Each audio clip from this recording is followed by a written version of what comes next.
Okay, welcome back to Jack Sports Television. I'm Brian Lyle with my partner in crime, Damian Bell. How you doing, everybody? Glad to be here today. We're going to have fun talking about sports. We're going to lead off with football because, you know, it's football season. It's Hall of Fame time as well, and we've got a reason to talk to Hall of Fame, especially from our point of view. That's right. We're based out of Tampa, Florida, and big news today in Tampa. Derrick Brooks, although he's been out of ball now for a little over a year, retirement speech, officially retired today over at One Buc Place, and got me thinking. Derrick Brooks, to me, without question, certain first ballot Hall of Famer. You talk about 4-3 linebackers, weak side, to me, the best that's ever played the game. Another guy, first ballot, Warren Sapp. No ifs, ands, or maybes about it. I don't want to hear what he did out in public, okay? He said some things to me. I don't know about you. Yeah, he dissed me too. Okay, but you know what it is? What it is? We just focus on the play on the football field, first ballot Hall of Famers. What I want to focus now on, though, is three other guys part of that defense that, and don't even talk to me about Mike Allstott, please. Three other guys on that defense that potentially could be Hall of Famers. Talking about John Lynch, Rondé Barber, and Simeon Rice. I'll go ahead and make some points on those, but I'll pass the microphone to you. Well, to start off with Derrick Brooks, the thing that stands out with him as a first ballot Hall of Famer is he's a throwback player. And, you know, the key thing about the Hall of Fame is you could take these players that get selected, throw them in any era of football, and you can see them leading the trend. Most Hall of Fames is he was the best in his era. And you could take Derrick Brooks, put him in the 60s, he's going to do his thing. Put him in the 70s, he'll do his thing. Same thing with the 80s and the past happy 90s, he still functions real well. The thing I like about him the most is he's one of those players that played quietly. You know, he was very efficient, did his thing. You never had to hear his mouth. I mean, before we had the all-access trend in football where you had to hear every word on the sideline, every quote between the plays, you know, everything said in the locker room. All you could go by was what you saw on the field. You know, you didn't have that boom mic that picked up the stray curse word here and there. And if you had to depend on Derrick Brooks to get you some sound, unless you were listening for pads hitting, you got nothing out of him.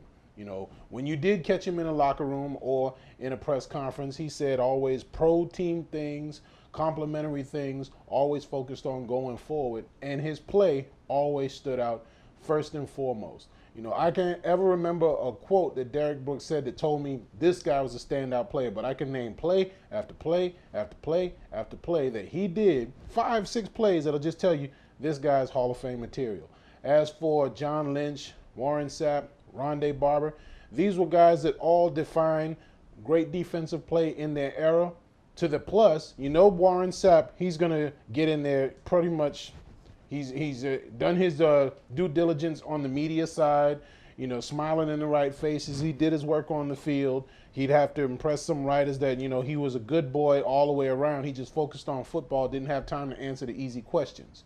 John Lynch, it's a definite maybe that he gets in. The reason he probably doesn't is because when you go by that era thing, there was at least 3 other safeties that did what he did on a strong level. You think John Lynch, you think that 8th man in the box that would blow up a runner trying to get between the tackles.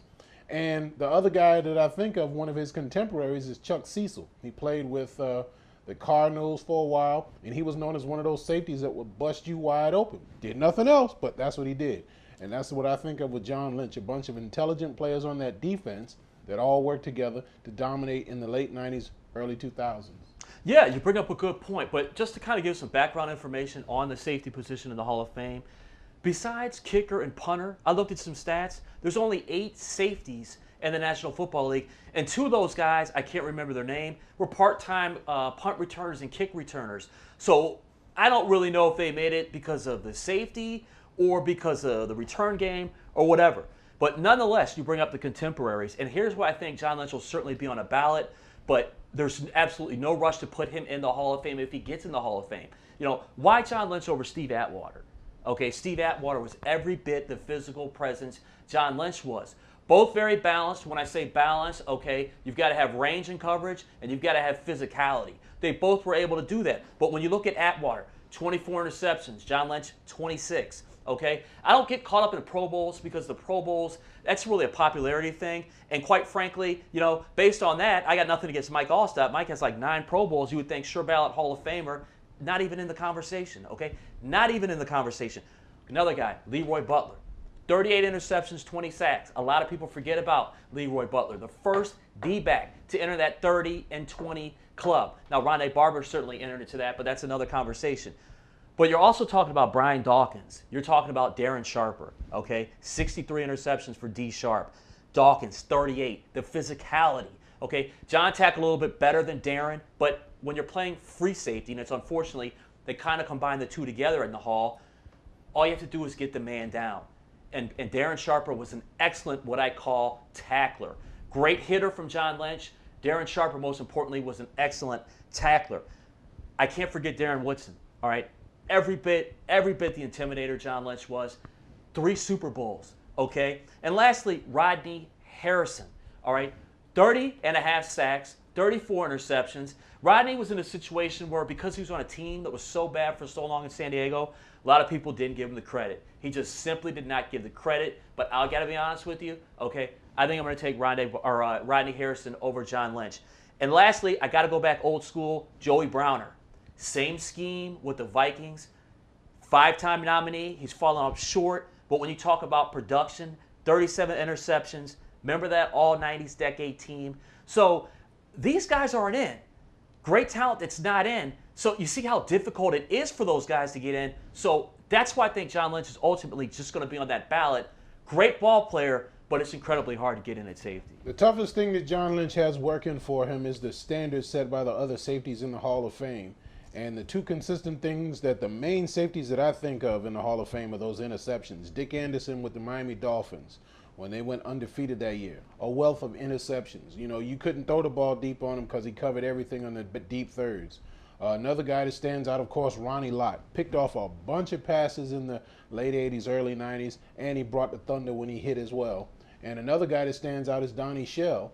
And I'm trying to think if he is in Donnie the Hall Shell of Fame. didn't make it. He didn't make it in the Hall of Fame. But just Mel Blount there's from that another secondary. trend-setting guy that benefited from having a great defensive front four in front of him, excellent linebackers in front of him, great cornerbacks in front of him. So it was like all he had to do was just worry about his little halo in the middle of the field. And you know, when you think of those three things, and then you think of what John Lynch did, basically he was that 8th man in the box. Didn't have a wealth of interceptions, but very intelligent, and made sure that everybody where they was supposed to be on that cover 2 defense, which is more about positioning than reading and reacting, and he did that real well. Plus, he made you think not only once, 2, 3, 4 times coming across that middle. John Lynch would punish guys.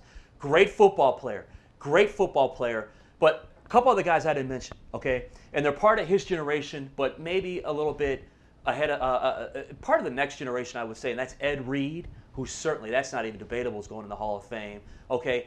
Troy Polamalu, to me, he's got to just, one of the problems with Troy is he hasn't really been healthy that much. He's missed some games, okay? But if he stays healthy and plays at the level that he's been playing now for another 2-3 years, certainly a Hall of Famer. So a lot of competition at that position, which brings us to more competition at the next position, which is Rondé Barber. Mm-hmm. Okay? Now, what we're going to do right now, we'll be back in 60 seconds. Stay tuned. More great information on the case for why or why not Rondé Barber should be in the Hall of Fame. Jack Sports TV is brought to you by Vegas Showgirls. Bring your ticket from your sports event. Get in, have a good time at Vegas Showgirls.